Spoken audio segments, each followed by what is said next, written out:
8 मई 1945 Europe में दूसरे विश्व युद्ध का आखिरी दिन। पूरी दुनिया में जहां आज़ादी का जश्न मनाया जा रहा था, वहीं जर्मनी के लिए ये एक बिल्कुल नए और शायद उससे भी ज्यादा मुश्किल दौर की शुरुआत थी, तबाही और अनिश्चितता का दौर। तो चलिए आज समझते हैं उस अविश्वसनीय सफर को कि कैसे जर्मनी राख के ढेर से उठकर आज एक मजबूत राष्ट्र बन पाया। ये वो सवाल है जो इस पूरी कहानी में हमें बार बार सोचने पर मजबूर करेगा। तो चलिए शुरू करते हैं ये सफर। जरा युद्ध के बाद वाले जर्मनी की तस्वीर सोचकर देखिए।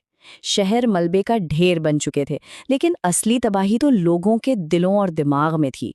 ये एक ऐसा देश था जो सिर्फ जंग नहीं हारा था, बल्कि अपनी आत्मा और अपनी नैतिकता सब कुछ खो चुका था। 6 साल तक चली इस भयानक जंग ने दुनिया भर में करीब 6 करोड़ जानें ले लीं। ये एक ऐसा आंकड़ा है जिसके बारे में सोचना भी मुश्किल है।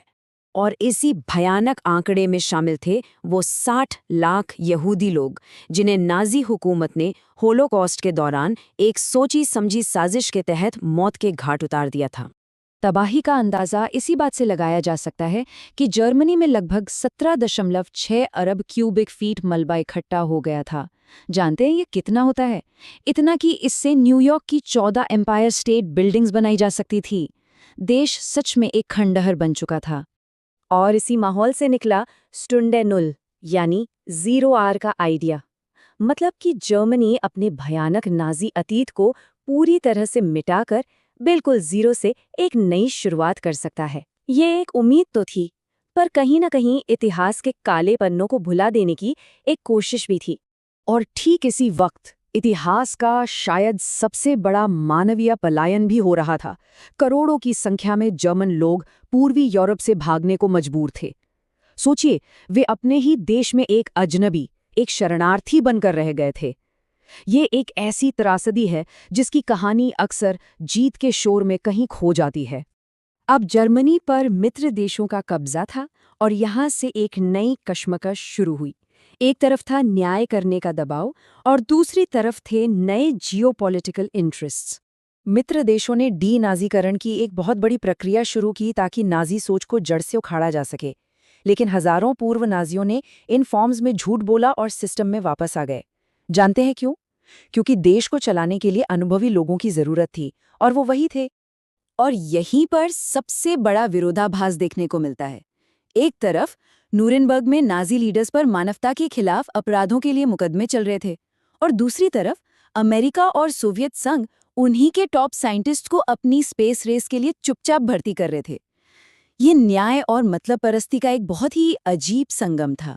लेकिन इस नए जर्मनी की नींव रखने वाली असली हीरो थीं वहां की आम औरतें, जिन्हें ट्रूमर फ्राउन या मलबे की औरतें कहा गया। जब सारे पुरुष या तो मारे गए थे या युद्धबंदी थे, तब इन औरतों ने अपने हाथों से मलबा साफ करके ईंट जोड़कर देश को फिर से बनाया। अब धीरे धीरे दुनिया पर कोल्ड वॉर के बादल मंडराने लगे, और इसका सबसे गहरा असर पड़ा जर्मनी पर। ये देश 2 हिस्सों में बंट गया। 2 ऐसे जर्मनी जिनकी दुनियाएं और जिनकी तकदीर एक दूसरे से बिल्कुल अलग होने वाली थी। ये बंटवारा एक झटके में नहीं हुआ। इसकी शुरुआत हुई 1948 में, जब पश्चिमी जर्मनी ने अपनी नई करेंसी शुरू की, और जवाब में सोवियत संघ ने बर्लिन की नाकेबंदी कर दी। 1949 तक 2 अलग-अलग देश बन चुके थे, और फिर 1961 में रातों रात बर्लिन की दीवार खड़ी कर दी गई, जिसने इस बंटवारे पर एक पत्थर की मोहर लगा दी। इन दोनों जर्मनी के रास्ते एकदम अलग थे। पश्चिमी जर्मनी को अमेरिका के मार्शल प्लान से अरबों डॉलर की मदद मिली, और वहां एक आर्थिक चमत्कार हुआ।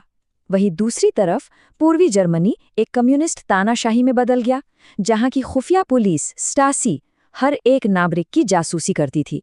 इस दीवार की क्रूरता का चेहरा बनी पीटर फेचर की कहानी। दीवार फांदने की कोशिश में उसे गोली मार दी गई।